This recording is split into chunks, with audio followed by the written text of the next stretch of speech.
دوستو، دنیا میں سب سے بہترین شہریت کس ملک کی ہے؟ اگر آپ کے ذہن میں کوئی مغربی ملک کا نام آ رہا ہے تو ایسا بالکل نہیں ہے۔ آج میں آپ کو ایک ایسے اسلامی ملک کے چند حیران کن حقائق کے بارے میں بتاؤں گا جس کی شہریت کو پوری دنیا میں سب سے بہترین شہریت سمجھا جاتا ہے۔ اس ملک میں آپ کو دنیا کی ہر چیز بآسانی مل جاتی ہے۔ اسلامی ممالک میں سب سے خوبصورت اور صاف ستھرا ملک جس کی معیشت دنیا کے طاقتور ممالک کے برابر ہے۔ جی ہاں، میں بات کر رہا ہوں یونائیٹڈ عرب ایمریٹس کی، یعنی متحدہ عرب امارات، جہاں پیدا ہونے سے لے کے مرنے تک حکومت آپ کو وہ ساری سہولیات فری دیتی ہے جو کسی دوسرے ملک میں شاید پیسوں سے بھی نہ ملتی ہوں۔ کیا خوش نصیب ہیں وہ لوگ جن کے پاس متحدہ عرب امارات کا شناختی کارڈ ہے، کیونکہ اس شناختی کارڈ سے آپ کو ملے گی تعلیم، رہائش، میڈیکل اور بہت کچھ، وہ بھی فری۔ مڈل ایسٹ کا یہ ملک ایک چھوٹی سی ریاست کی وجہ سے بہت مشہور سمجھا جاتا ہے، جس کو آج ہم دبئی کہتے ہیں، جو کہ جدید ترین سہولیات سے لیس ہے۔ اس دبئی کی مقبولیت کی وجہ سے یونائیٹڈ عرب ایمریٹس کے شہریوں کو کیا کیا سہولیات ملتی ہیں، یہ آج ہم آپ کو بتانے جا رہے ہیں۔ لیکن اس سے پہلے ہمارے چینل کو سبسکرائب کرنا مت بھولیں۔ جب کوئی بچہ اس ملک میں پیدا ہوتا ہے تو اس کے والدین کو 1 روپیہ بھی خرچ کرنا نہیں پڑتا، کیونکہ یہ سارے اخراجات حکومت ادا کرتی ہے۔ بچے کی پیدائش سے لے کے اگلے 10 مہینے تک ہر قسم کے چیک اپ اور ہر قسم کی میڈیکل ٹریٹمنٹ بالکل مفت ہے۔ جب وہ بچہ بڑا ہو کر سکول جانے کے قابل ہوتا ہے تو دبئی کے تمام لوکل سکول اس بچے کی تعلیم کے لیے بالکل مفت کھلے ہیں۔ اس بچے کا ایڈمیشن، کتابیں، یونیفارم، جوتے، آنے جانے کا انتظام اور سب سہولتیں حکومت کی ذمہ داری ہے۔ اسکول کے بعد کالج اور کالج کے بعد یونیورسٹی کی تعلیم بھی مفت ہے، کیونکہ دبئی ادا کرے گا یہ سب اخراجات۔ حتیٰ کہ آپ یونائیٹڈ عرب ایمریٹ سے باہر کسی بھی مغربی ملک میں تعلیم حاصل کرنا چاہتے ہیں تو حکومت اس کے لیے بھی آپ کے اخراجات برداشت کرے گی۔ میں آپ کو یہ بھی بتاتا چلوں کہ اگر یونائیٹڈ عرب ایمریٹس کا کوئی شہری ملک سے باہر تعلیم کے لیے جاتا ہے تو حکومت تعلیمی اخراجات سے زیادہ انٹرٹینمنٹ الاؤنسز ادا کرتی ہے تاکہ بچے کے لائف سٹائل میں کوئی کمی نہ آئے۔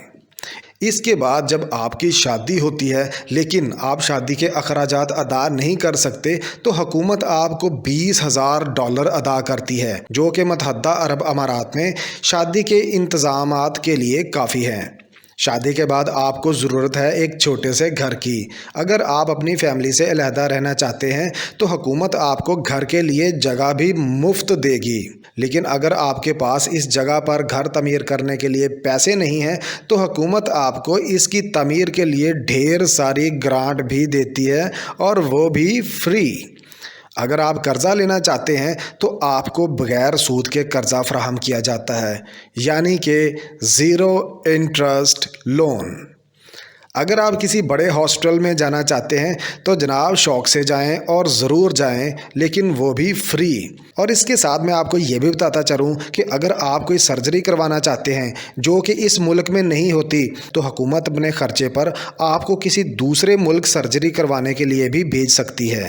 جب آپ 60 سال کی عمر کو پہنچتے ہیں تو حکومت آپ کو سینئر سٹیزن کا درجہ دے دیتی ہے، جس کا سب سے بڑا فائدہ یہ ہے کہ حکومت سینئر سٹیزن کو ہر قسم کی خرید و فروخت یا ہر قسم کی ادائیگی پر ڈسکاؤنٹ دیتی ہے، یعنی کہ مینی ڈسکاؤنٹس۔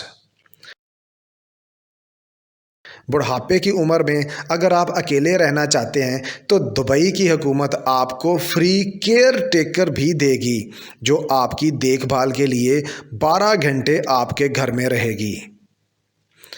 اور آخر کار جب دبئی میں آپ کی ڈیتھ ہو جاتی ہے تو ساری رسومات کے اخراجات دبئی کی حکومت ادا کرے گی، یہاں تک کہ دبئی کی حکومت آپ کی وفات کے بعد 5 گھنٹے کے اندر اندر آپ کے گھر کے آس پاس ایک فری کیمپ بھی لگائے گی تاکہ آپ کے دوست، رشتہ دار اور ہمسائے آپ کا آخری دیدار کرنے آ سکیں۔ اب سوچنے کی بات یہ ہے کہ یہ حکومت اور اس کے حکومتی اراکین کتنے اچھے اور دل کے صاف ہیں۔ جو اپنی عوام، بچے سے بوڑھے اور پیدا ہونے سے مرنے تک کا خیال رکھتی ہے۔ ظاہر ہے اگر حکومت اچھی ہے تو اس کا مطلب ہے کہ اس حکومت کا چناؤ کرنے والی عوام کتنی اچھی ہوگی۔ اور آج اسی عوام کے پاس بیسٹ سٹیزن شپ کا ایوارڈ بھی ہے، اور یہی وجہ ہے کہ دنیا کی سب سے بڑی کمپنیز کے ماسٹر مائنڈ اپنے بزنس کو لے کے دبئی میں بیٹھے ہیں۔ یاد رکھیں، بہترین قومیں ہی بہترین حکمرانوں کو جنم دیتی ہے۔ اپنا اور اپنے گردنوا کا خیال رکھیے گا، اور ہمارے چینل کا بھی۔ اللہ حافظ۔